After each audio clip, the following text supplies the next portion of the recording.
σας μέρα, κυρίες και κύριοι, φίλες και φίλοι, άλλη μια φορά σήμερα και χρόνια πολλά βεβαίως σε όλους εσάς που γιορτάζετε. Εμείς συνεχίζουμε την εκπομπή μας με την κυρία Μαρούσα Χαραλαμπίδου. Καλή σας μέρα. Και χρόνια πολλά σε όλους. Χρόνια πολλά. Επίσης, να πούμε ότι παίρνετε τηλέφωνο εσείς στο 77771088, αφήνετε το όνομα και τηλέφωνο. Χαρίζουμε τροκοπόνια αξίας 50 ευρώ από το εστιατόριο Τσι.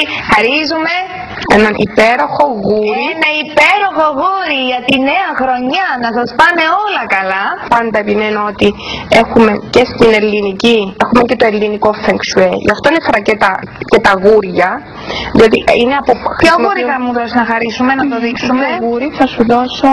Διάλεξε εσύ τι θέλεις. Είναι όλα πανέμορφα. Έχουμε αγγελούδι, έχουμε κάτι με αγγελούδι. Έχουμε με αγγελούδι, έχουμε αυτό.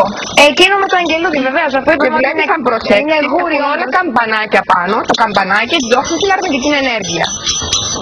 Αυτό είναι το γούρι το οποίο θα σας χαρίσουμε για να το βάλετε στο σπίτι σας και θα δείτε ότι το 2012 θα είναι μια πολύ καλή χρονιά για σας. Και πολύ υπάρχει και το 2012 πάνω, και το 2012, βέβαια. Και συνήθως μπαίνει μέσα από την πόρτα, στο πόμολο ή με μια μικρό καρφάκι για να ακούνται τα καμπανάκια όταν μπαίνουμε και βγαίνουμε στο χώρο. Μπράβο. Να, αυτό είναι το γούρι το οποίο χαρίζουμε. Επίσης χαρίζουμε και 100 ευρώ σήμερα για να γίνετε πιο όμορφες. Και αυτά τα γούρια πώς μπορούμε να τα αγοράσουμε από κοντά σας και πώς αυτά είναι από κοντά μου και θα πρέπει να αναφέρω ότι έχω μια πολύ όμορφη συνεργασία με μια φίλη από την Ελλάδα, την Πέτη. Ναι. Οπότε είναι αυτή που τα έφτιαξε και μου τα έστειλε και ευχαριστώ την Πέτη διότι δεν θα μας παρακολουθήσει σήμερα.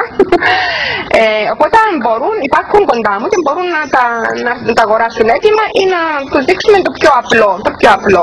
Αλλά βλέπει το καμπανάκι, γιατί όμως καμπανάκι? Το καμπανάκι, αυτό είναι Γαβριέλα μου. Το καμπανάκι, ο ήχος γενικά καθαρίζει την ατμόσφαιρα. Πολύ λειτουργικό αυτό. Μετά που θα το χρησιμοποιήσουμε σαν γούρι, εντάξει, το βάζουμε σε κάτι που θέλουμε να βάζουμε να πούμε. Ναι, όταν το χάνουμε. Πρόσεξε στην εκκλησία. Όταν παλιά άρχισα και έκανα το Feng Shui και μιλούσαμε για καμπανάκια, για καθάρισμα του χώρου με τα καμπανάκια, τα κουδουνάκια. Έλεγα εντάξει, είναι κινέζικο έθιμο. Ξαφνικά έναν θυμό ήταν Πάσχα, ήμουν εκκλησία και όπως ήμουν εκεί συγκεντρωμένη, ακούω τον παπά να έρχεται με το θυμιατό και τα καμπανάκια του. Και λέω, δεν είναι κινέζικο. Είναι και δικό μας έθιμο, δεν είναι καμπανάκια, διότι ο ήχος που δημιουργεί οτιδήποτε αντικείμενο είναι καθαριστικό, είναι καθαριστικό. Καθαριστική είναι. Οπότε γι' αυτό χρησιμοποιούνται τόσο πολύ τα καμπανάκια. Διότι μπαίνεις γέμνη, χτυπάει το καμπανάκι και βοηθάς το να καθαρίσει η ενέργεια. Μιλούμε πάντα για ενέργειες. Μάλιστα.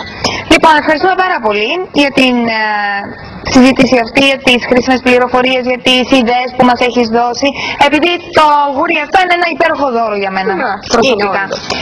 Και έτσι οικονομικό κιόλας. Μπράβο. Πόσο στοιχίζει περίπου ένα τέτοιο γούρι?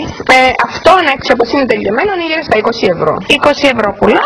Εντάξει. Το οποίο όμως το έχεις ολόχρονα και είναι πάνω στην πόρτα σου διακοσμητικό και είναι και συνάμα συμβολικό. Να σου πω βρε κυρία Μαρούσα, το βάζουμε έξω από την πόρτα ή μέσα από την πόρτα? Μέσα. Ή πάνω στο πόμολο βλέπεις υπάρχει η λαβίδα που βάζουμε. Είναι μια μικρή σπόντα στη μέσα πόρτα, όταν ανοίγουμε κλείνουμε την πόρτα να ακούγονται τα καμπανάκια. Πολλοί λένε το βάζω στο τραπεζάκι. Το τραπεζάκι είναι απλά διακοσμητικό. Δεν υπάρχει η χρήση το να παίζει το καμπανάκι, το να μας δημιουργεί την ατμόσφαιρα που θέλουμε να καθαρίσουμε στο χώρο μας. Γι' αυτό συνιστάται να μπαίνει στην πόρτα. Μέσα στην πόρτα, μέσα πλευρά της πόρτας. Ευχαριστούμε πάρα πολύ. Καλή συνέχεια.